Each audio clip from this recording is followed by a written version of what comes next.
This is the third session on the theme of China-India diaspora. We have three guests. One is Professor Rakesh Varsi. He has come from China and teaching currently in Chinese University. And with me, Varsha and Rekha. They both are students learning Hindi in India from Jawaharlal Nehru University.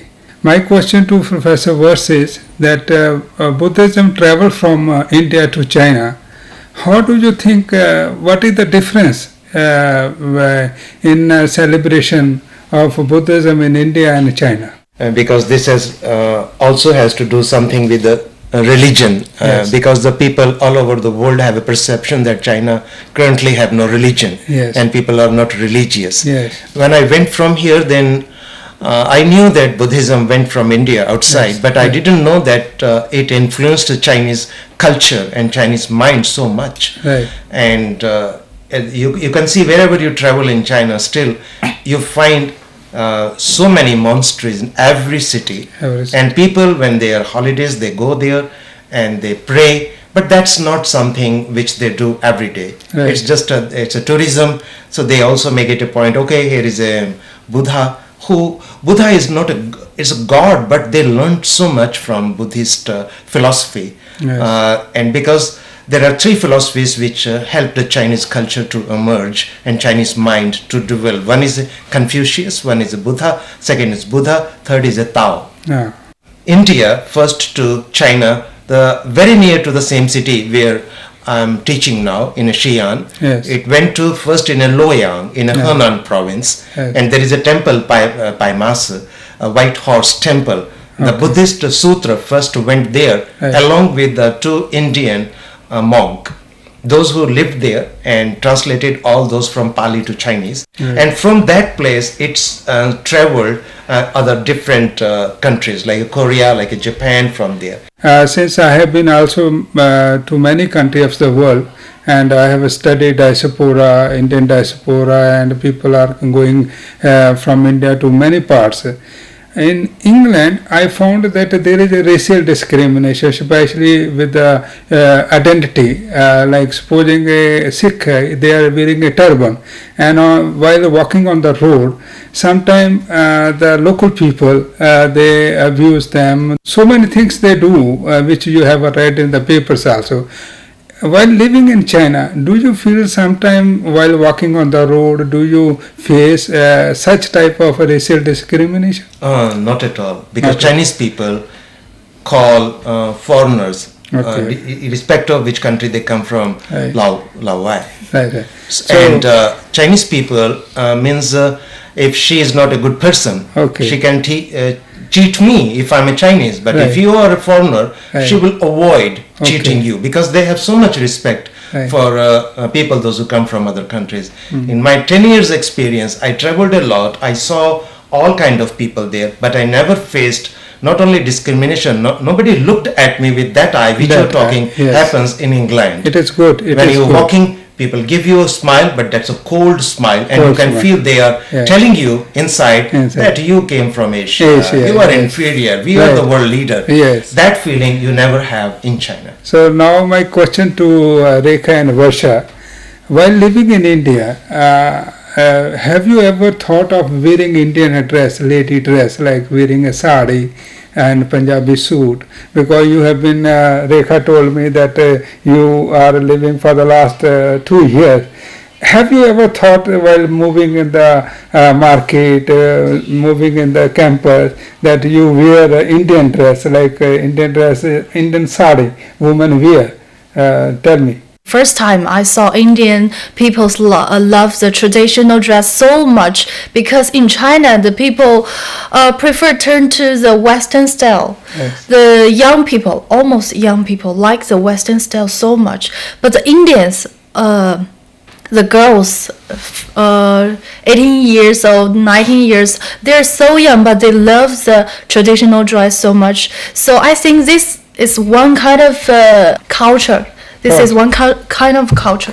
They, from the generation to generation, they take this, hold this. Yes. And I think this is a good thing to say in Indians.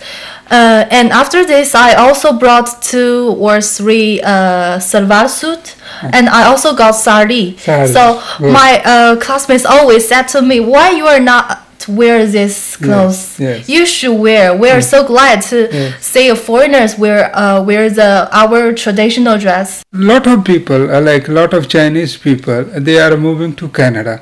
I was in Canada in 2010. I found that there are so many people. They have like you said, they have a Chinatown. They have a separate localities of Chinese also. What do you think that why Chinese people are leaving China and going to Canada? For what reason? Actually, for the last 30 years, when the China started developing and the middle class enriched and they got more money in their pockets. And when you get rich, then your dreams come in front of you. The first struggle 30, 40, 60 years in China was to struggle for bread and butter, only food and shelter. So when you struggling for that, you cannot think any other thing about. But now Chinese middle class is very rich class, and now they want to give a better life, better future to their children. Another aspect is in China you have one child policy. You have only one child, and both the parents are working. Because in China it is almost 100%. It's not that you're a girl or boy. There's no difference. You have to find a job. Professor Bert, when people live in outside, like in a foreign country, they celebrate their own festivals. And in China, do you feel that being Indian, you celebrate your festivals as you celebrate in India, like with the halla bulla and with the loud music and all these things? Right? Because I'm not a very good example for that. Because when I was in India, even that time I didn't like these festivals. Only we used to celebrate sometimes Holi, but it used to become nasty. And Diwali also here it was very polluted. We used to leave Delhi and go outside Himachal during Diwali because it's so polluted. So I started. So it is your personal view. It's my personal. I'm a wrong example. But in China, the Indian community is not very large. It's very little. And the people, those who live around or in Beijing, they make it a point to visit the embassy. And once I went there, and embassy people celebrate Diwali in the same way as people celebrate in India with the ho halla bulla and pataka chataka and have all these food. Which music in living in India? Which music you like? Like, do you like Punjabi music? Do you like Hindi films? And what kind of music you, when you are in a room, in your room while reading or sleeping or something, what kind of music you like? Do you watch Hindi movies also? Do you go to the cinema to see Hindi movie because you are learning Hindi? Which actor you the most like? You in terms of their likeness, as you say? Yes, I like Bollywood film music songs very much. Okay. And what about Rekha, you? I also like Indian movies. Also, the Indian movies is a little longer. 3 hours, half an 3. But maza aata hai. Maza aata hai. Yes, yes. And now, since you are teaching there for the last so many years, would you like to come back again after retirement? And as you have said in your first session, that there is a emotional homeland attachment, belongingness to the nation, belongingness to the. And my second question in between that from Europe and other countries, people are sending money to their family bags. Do you think that you, being Indian, earn so much in China and can send the money back to your family? Actually, this is very interesting. Salaries in China are not very high. Okay. And many people ask me this question: if salary was not high, why did you leave your so well-paid job in IGNOU and went to China? Yes. Many friends suggested me don't do this. Okay. But I said money is not so important in life always. Okay. Your job satisfaction is important, and what you want to do, you should do that. Money doesn't always, lead you always in. So in China, the people come there. Most of the people I find, they come now. They are coming first in search of a job because they have lost their job because of economy slowdown in the Europe and other places. But otherwise, the experience and learning about Chinese culture while I said that the salary is not high, yes, it doesn't mean that you suffer there. Okay. Because the Chinese government, the infrastructure, right. the government provide you, okay. you don't need money then. Okay, right. For example, why do we need money? Yeah. We need money because the hospital, school, or if you are spending money on electricity or water, all your facilities, yes. if given to you, yes, and there is no problem, you need money only for food and for some other things. And Professor, what is the retirement age in teaching profession? Yes. In China, the retirement age is 60 for a man, okay, and women retire now at the age of 55. 55, okay. And for the last decade, you can say that there was economic recession. But still in India, the rate of the property was so high. Is it like India, China also have some, because I have read in somewhere that the property rates do not rise like India. So why it is like though? It is a central,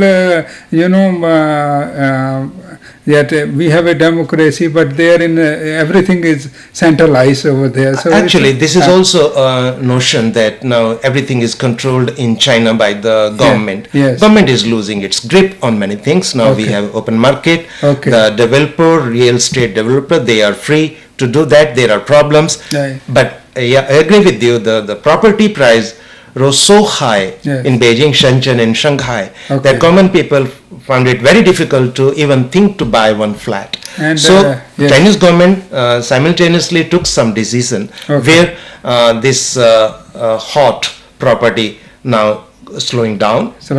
And because if you have already one flat, you cannot buy second. Okay. And you don't have a multiple flats like that's India, right. that one person is owning a... Yeah, still it's very high compared to Delhi or Gurgaon. In Beijing, if you want to buy, because the living standards are different. Yeah.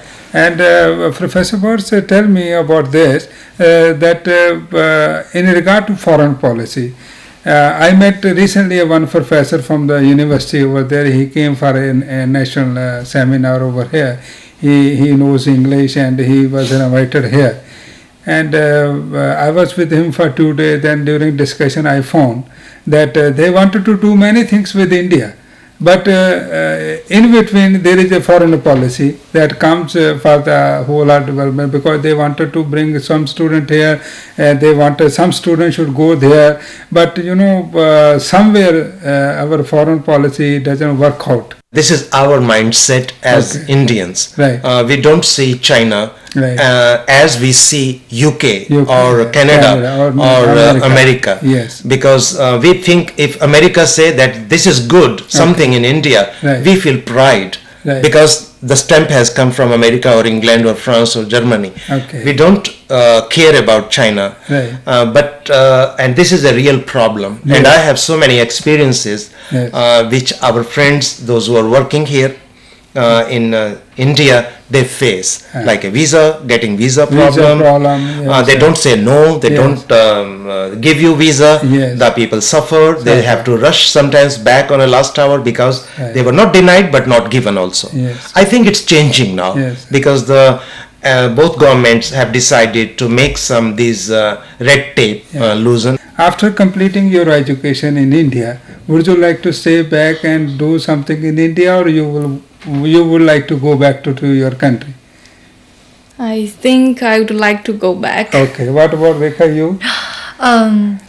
Actually, I'm planning to read PhD, but I'm not sure to stay in India or to go some overseas. But it depends. It depends. I love India. Right. Thank you so much, Professor Wirtz and Varsha and Rekha. You people have come from such a far a place, and we have a very healthy discussion on China-India diaspora, and we look forward to have such discussion in future also. Thank you so much. Thank you. Thank you.